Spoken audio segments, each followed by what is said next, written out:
Election வந்துருச்சு. Election வந்தாலே நம்ம எல்லாருக்கும் கூடவே சேர்ந்து வர இன்னொரு விஷயம் கன்ஃபியூஷன். யாருக்கு ஓட்டு போடுறது, யாருக்கு ஓட்டு போட்டால் நம்ம பிரச்சனையெல்லாம் தீர்த்து வைப்பாங்க அப்படின்ற ஒரு பெரிய பிரச்சனை நமக்குள்ளே எப்பயுமே ஓடிட்டு இருக்கோம். கடைசி நிமிஷம் வரைக்கும் அதை என்ன டிசிஷன் எடுக்கிறன்ற ஒரு பெரிய கன்ஃபியூஷன் நமக்குள்ளே கிடக்கும். ஆனால் இந்த இடத்துல தான் பெரிய ரோல் ப்ளே பண்ணுவாங்க.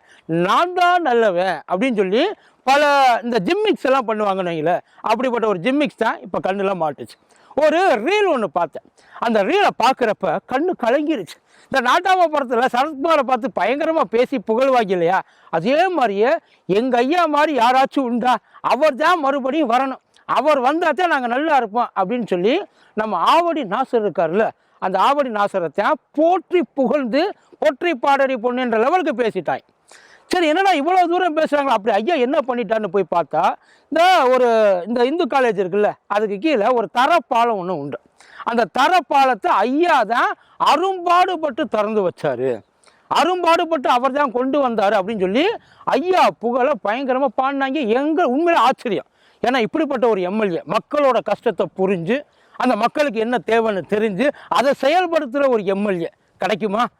தேடி போய் பார்த்ததுக்கப்புறம் தான் தெரிஞ்சிச்சு ஐயா திறப்பு விழாக்கு மட்டும்தான் வந்திருக்கிறாப்புல. இப்போ ஒரு ஆஸ்பத்திரியில் ஒரு குழந்தை பிறகுன்னு வைப்போமே, அந்த குழந்தைக்கு பத்து முடிச்சதுக்கப்புறம் நர்ஸு தூக்கிட்டு வரும். அந்த குழந்தைய நர்ஸு தூக்கிட்டு வந்து இது தாங்க உங்கள் குழந்தைன்னு நியாயம் அப்படித்தானே சொல்லணும். ஆனால் இது ஏன் குழந்தைன்னு சொன்னால் எப்படி இருக்கும்? பத்து அம்மா உள்ளே கிடக்குது. யோசிச்சு பாருங்க. அந்த தரப்பாலத்துக்கு அடிக்கல் நாட்டினது ஐயா மாஃபாய் பாண்டியராஜ்.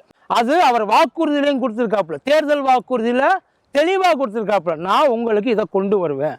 2019 அதிமுக ஆட்சியில் அது நடந்தது. அடிகள் நாட்டினாங்க, வேலைப்பாடு நடந்தது. இடையில கொரோனான்னு ஒரு விஷயம் வந்துச்சு இல்லையா, அந்த விஷயம் எல்லாத்தையும் கெடுத்து விட்டுருச்சு. அதுக்கப்புறம் அந்த வேலை ஸ்பீடப் ஆகலை. அதுக்கப்புறம் எலெக்ஷன் வந்துருச்சு. 2021 மறுபடியும் எலெக்ஷனு திமுக ஆச்சு. அவங்க கொண்டு வந்தது எப்போ தெரியுமா? 2019 ஆரம்பித்தது. கொஞ்சம் கொஞ்சமாக நகர்த்தி கொண்டு போயிட்டு 2023 ஓப்பனிங். இப்போ என்ன பண்ணிட்டாங்க, நமக்கு தான் ஞாபகம் மறதி ரொம்ப ஜாஸ்தியாச்சு. நமக்கு என்ன நடந்துச்சுன்றதெல்லாம் மறந்து போயிருமே. அதை நான் தான் திறந்தேன், நான் தான் இதை கொண்டு வந்தேன், மக்களோட கஷ்டம் எனக்குத்தான் தெரியும். ஆனால் உண்மையிலே அந்த பகுதியில் அந்த மக்களுக்கு என்ன தேவைன்றதை தெரிஞ்சு அதை கொண்டு செயல்படுத்தி அதை முடிக்க முடியாமல் போயிடுச்சு, அவ்வளவுதான். ஆனால் நியாயமாக என்ன பண்ணியிருக்கணும்?